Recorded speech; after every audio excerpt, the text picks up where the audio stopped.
नमस्कार दोस्तों, आपका अपना चैनल के YouTube प्लेटफॉर्म पर आपका तहे दिल से स्वागत। दोस्तों,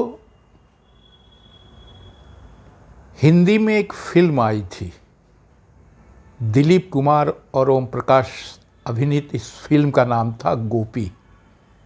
उस फिल्म में एक बड़ा प्यारा भजन था, हे रामचंद्र कह गए सिया से, ऐसा कलियुग आएगा, हंस चुगेगा दाना दुन का, कौवा मोती खाएगा। जब भी ये भजन सुनता हूँ तो मेरे आंखों के सामने इस एक व्यक्ति का चेहरा नाचने लगता है। दिल्ली के मुख्यमंत्री और आम आदमी पार्टी के मुखिया अरविंद केजरीवाल को इस भजन की पंक्तियों में मैं अक्सर देखता हूँ कि वो मोती खाते नजर आते हैं। अब आप सोच रहे होंगे कि भाई ये मोती खाने का प्रसंग अरविंद केजरीवाल पर क्यों चस्पा कर रहे हैं आप। तो इस दौर का जो बखान उस भजन में किया गया है वो अक्षरशः सही बैठता है, और ख़ास तौर से हमारे अरविंद केजरीवाल जी पर, क्योंकि महज 10.5 साल के छोटे से अरसे में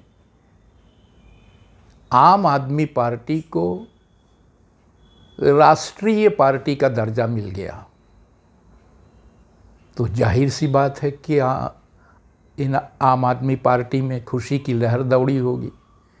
अब खुशी की लहर को सेलिब्रेट भी करना होता है, तो उन्होंने सेलिब्रेट करने के लिए हालांकि पहले तो बहुत कुछ सोचा होगा, किसी बड़े आयोजन की भूमिका अपने दिमाग में बनाई होगी, मगर स्थितियां इस कदर अनुकूल नहीं हैं कि वो कोई बड़ा आयोजन कर अपनी खुशी को बहुत खुलकर जाहिर कर सके। तो हमारे अरविंद केजरीवाल साहब हमेशा की तरह अपने कार्यकर्ताओं को, आम आदमी पार्टी के कार्यकर्ताओं को संबोधित करने के लिए आ गए। हालांकि उनके चेहरे पे वो खुशी नहीं थी जो होनी चाहिए। एक राष्ट्रीय पार्टी का दर्जा मिलने के बाद जो एक स्वाभाविक खुशी होनी चाहिए वो खुशी नहीं थी। और उनके साथ गोपाल राय जो उनके मंत्री है, और हमारे राघव चड्ढा जो पीछे बैठे हुए थे, जब वो बोल रहे थे तो उनके साथ पीछे बैठे हुए थे, उनके चेहरे पर भी आनंद की वो रेखाएं नज़र नहीं आ रही थी। जाहिर सी बात है कि वो रेखाएं नज़र नहीं आएगी, क्योंकि अरविंद केजरीवाल ये लगातार बोलते चले जा रहे हैं कि भाई हमारे पूर्व शिक्षा मंत्री मनीष सिसोदिया और पूर्व स्वास्थ्य मंत्री सत्येंद्र जैन को जेल में इसलिए डाला गया है ताकि वो उनसे बदला लिया जा सके, प्रताड़ित किया जा सके, हमको अकारण बदनाम किया जा सके। मगर उन्होंने अपने कार्यकर्ताओं को संबोधित करते हुए उन्होंने स्पष्ट कहा कि वो जेल नहीं गए हैं, वो देश हित में संघर्ष कर रहे हैं। और आप लोग भी मानसिक रूप से तैयार रहिए, क्योंकि आने वाले समय में हमको भी बारी बारी से जेल जाना पड़ सकता है। और घबराइए नहीं, घबराइए नहीं, ज़्यादा से ज़्यादा 7-8 महीने के लिए बस। अब जब भी ये बात वो कहते हैं, चाहे अपने विधानसभा में, दिल्ली विधानसभा में अपने विधायकों के समक्ष या अपने कार्यकर्ताओं को संबोधित करते हुए, तो इस बात का जिक्र जरूर करते हैं कि आप लोग मानसिक रूप से तैयार रहिए कि बारी बारी से आप सबको जेल जाना पड़ सकता है। इससे साफ लगता है मनोवैज्ञानिक रूप से कि उनके मन में ये आशंका घर कर गई है, जिस शराब घोटाले में मनोज सिसोदिया को महीनों जेल काटनी पड़ रही है और आगे भी काटना पड़ सकता है, उसके तार इनसे जुड़ रहे हैं और इनके खिलाफ बाकायदा सबूत मिल गए हैं, प्रमाण मिल गए हैं। और उन प्रमाणों से देर सवेर इनको भी तिहाड़ जेल जाना पड़ेगा। इसलिए वो जेल का जिक्र जरूर करते हैं और अपने कार्यकर्ताओं का मनोबल बढ़ाते हैं, उनमें एक आत्मविश्वास जगाते हैं कि भाई हमको, ये कहकर आत्मविश्वास जगाते हैं कि हमको भारत को, यानी देश को दुनिया का नंबर 1 राष्ट्र बनाना है। और इस नंबर 1 राष्ट्र बनाने के क्रम में यदि हमें कुर्बानी भी देनी पड़े, जेल भी जाना पड़े, तो हम लोग तैयार हैं। आज उन्होंने अपने राष्ट्रीय पार्टी का दर्जा मिलने के बाद जो अपने कार्यकर्ताओं को संबोधन किया, उसमें उन्होंने साफ रूप से कहा कि भाई मेरे शरीर का एक एक कतरा देश के काम आए, मैं इसके लिए तैयार बैठा हूँ। यानी वो एक ऐसा माहौल बनाने की कोशिश कर रहे हैं ताकि देश में, जनता में ये संदेश जाए कि वो इसलिए जेल नहीं जाएंगे कि भाई शराब घोटाले से उनके लिंक जुड़े हैं या किसी और अन्य घोटालों से उनके लिंक जुड़े हैं। जितने भी घोटाले हैं, जाहिर सी बात है कि एक मुख्यमंत्री के नाते बिना उसके इशारे के ये घोटाले कोई भी मंत्री या कोई भी उनका आम आदमी पार्टी का नेता नहीं कर सकता है।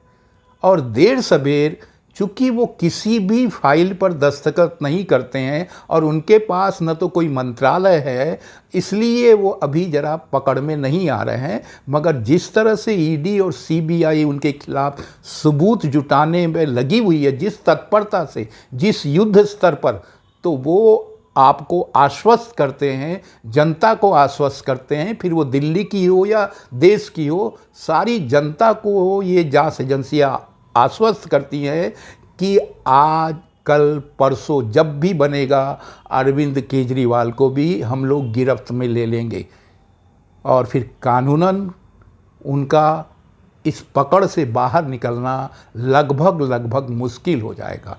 क्योंकि हम देख रहे हैं मनीष सिसोदिया और सत्येंद्र जैन जिन कारणों से, जिन घोटालों से जेल में है, उसके लिए वो बारंबार कोर्ट से गुहार लगा रहे हैं कि हमें बेल मिल जानी चाहिए, बेल मिल जानी चाहिए। लेकिन उनको आज सत्येंद्र जैन 11 महीने से जेल में बंद है और करीब 2 महीना मनीष सिसोदिया को हो रहे हैं, मगर कोर्ट, कोई भी कोर्ट उनको बेल देने के लिए राजी नहीं है।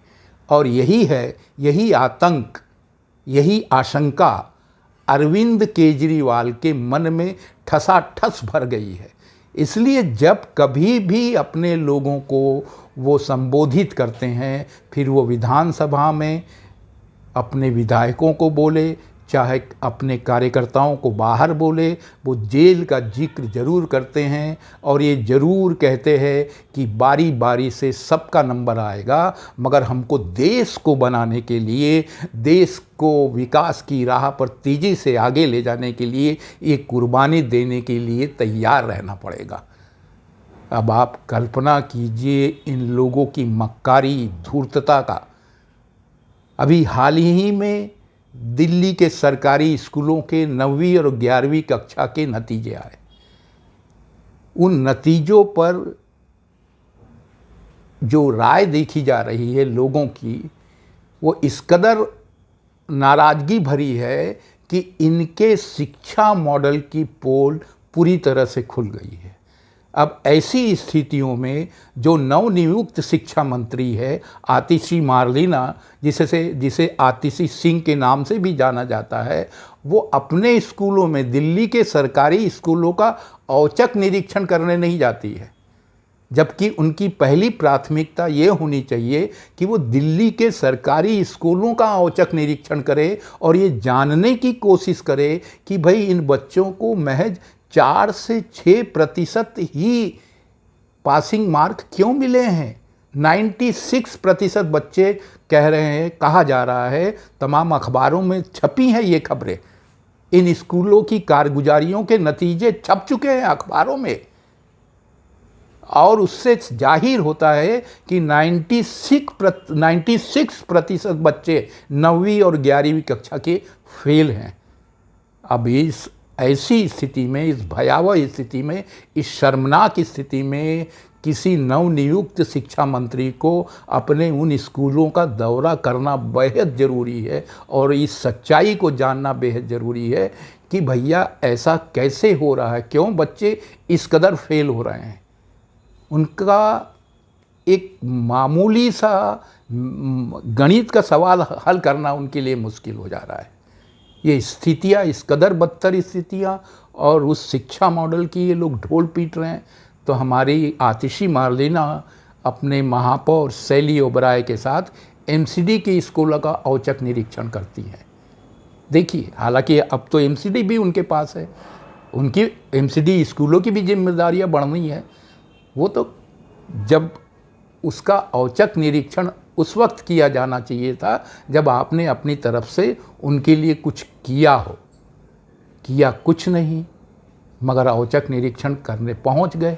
और आतिशी मार्लिना की बेवकूफ़ियाँ देखे, वो अपने स्कूल के, जिस स्कूल में वो निरीक्षण करने पहुंची, वहाँ उन्होंने शिक्षकों से कहा, प्रिंसिपल से कहा, और इतना ही नहीं, शिक्षा विभाग के जो अपर निदेशक थे उनसे भी कहा कि आप बताइए, इस कदर गंदे स्कूलों में जो कबाड़ खाने में तब्दील हो चुके हैं स्कूल, इन स्कूलों में क्या आप अपने बच्चों को पढ़ाना पसंद करेंगे?